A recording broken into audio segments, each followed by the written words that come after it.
BSc సమావేశం ముగిసింది. ఈ నెల 13 వరకు తెలంగాణ అసెంబ్లీ సమావేశాలు నిర్వహించాలని బీఎస్సీలో నిర్ణయించారు.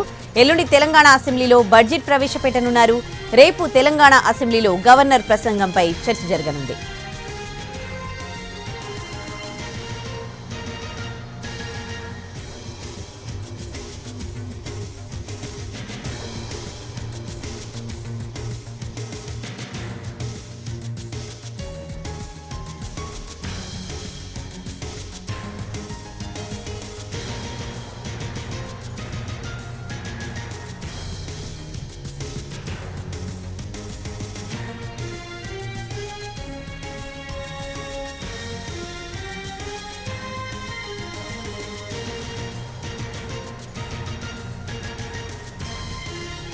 బీఎస్సీ సమావేశం ముగిసింది. ఈ నెల 13 వరకు తెలంగాణ అసెంబ్లీ సమావేశాలు నిర్వహించాలని బీఎస్సీలో నిర్ణయించారు.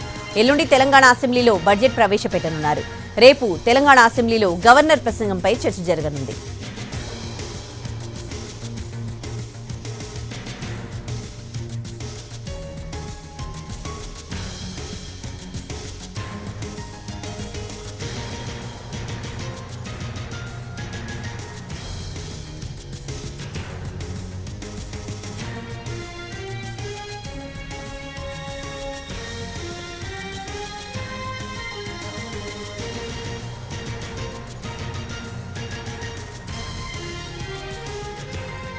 స్పీకర్ అధ్యక్షతన జరిగిన బీఎస్సీ సమావేశం ముగిసింది. ఈ నెల 13 వరకు తెలంగాణ అసెంబ్లీ సమావేశాలు నిర్వహించాలని బీఎస్సీలో నిర్ణయించారు. ఇక ఈ సమావేశాలకు సంబంధించి మరింత సమాచారం మా ప్రతినిధి చారి అందిస్తారు. చారి, ఎలా జరిగాయి బీఎస్సీ సమావేశం, డీటెయిల్స్ ఏంటి? కొద్దిసేపటి క్రితమే స్పీకర్ ఛాంబర్లో జరిగినటువంటి సమావేశం ముగిసింది. 9, 10, 12, 13 ఈ 4 రోజుల పాటు అసెంబ్లీ సమావేశాలు నిర్వహించాలని నిర్ణయించారు. ఈరోజు గవర్నర్ ప్రసంగం ముగిసింది. రేపు గవర్నర్ ప్రసంగం మీద పూర్తి స్థాయిలో చర్చించాలని గవర్నర్ ప్రసంగానికి ధన్యవాదాలు తెలిపేటువంటి తీర్మానాన్ని రేపు ప్రభుత్వం ప్రవేశపెట్టబోతుంది. దీని మీద రేపు పూర్తిగా చర్చ ముగించాలనేటి ప్రభుత్వం యొక్క ఆలోచన. ఎల్లుండి రాష్ట్ర బడ్జెట్ని ఓటాన్ అకౌంట్ బడ్జెట్ కాబట్టి ఎల్లుండి బడ్జెట్ని ప్రవేశపెట్టాలని బీఎస్సీ సమావేశంలో కూడా నిర్ణయించింది.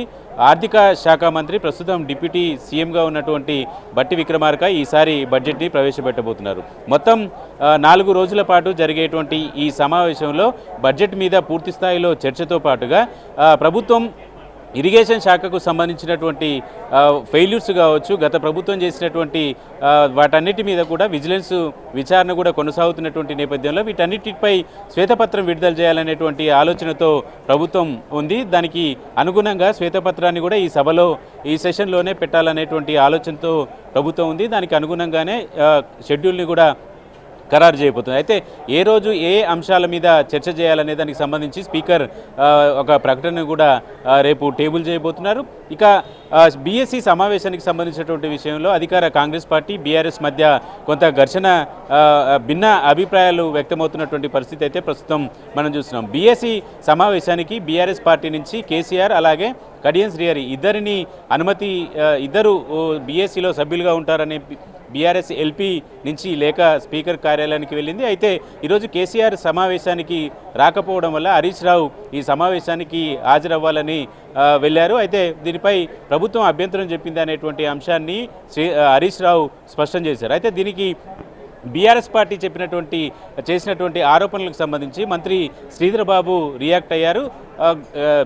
ఎవరైతే బీఆర్ఎస్ పార్టీ నుంచి హాజరవ్వాల్సినటువంటి సభ్యులు, ఒక సభ్యుడు రాకపోతే ఇంకో సభ్యుడిని సమావేశానికి పంపాలనేది విధానపరమైనటువంటి నిబంధనలు ఉండదు అనేటువంటి అభిప్రాయాన్ని కూడా వ్యక్తం చేశారు. అయితే ఒకవేళ అలాంటి ప్రతిపాదన కూడా బీఆర్ఎస్ పార్టీ సభ్యుల నుంచి స్పీకర్కి రాలేదనేటువంటి అభిప్రాయాన్ని కూడా ఆయన వ్యక్తం చేశారు. మొత్తానికి బీఎస్సీ సమావేశంలో ప్రధానంగా ఇదే అంశం చర్చనీయాంశమైంది. అలాగే సభ సమయానికి సంబంధించి, సభ పనిదినాలకు సంబంధించినటువంటి అంశాలన్నింటి మీద కూడా ఈ నెల 13వ తేదీ వరకు అసెంబ్లీ సమావేశాలు జరగబోతున్నాయి.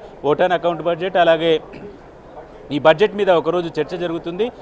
పద్దులు ఈ ఓటాన్ అకౌంట్ బడ్జెట్ కాబట్టి పద్దుల మీద చర్చించాల్సినటువంటి అవసరం లేదనేటువంటి అభిప్రాయానికి వచ్చారు. ఇరిగేషన్ శాఖకు సంబంధించినటువంటి పూర్తి స్థాయిలో శ్వేతపత్రం అయితే విడుదల చేయాలనేటువంటి ఆలోచనతో ప్రభుత్వం ఉంది.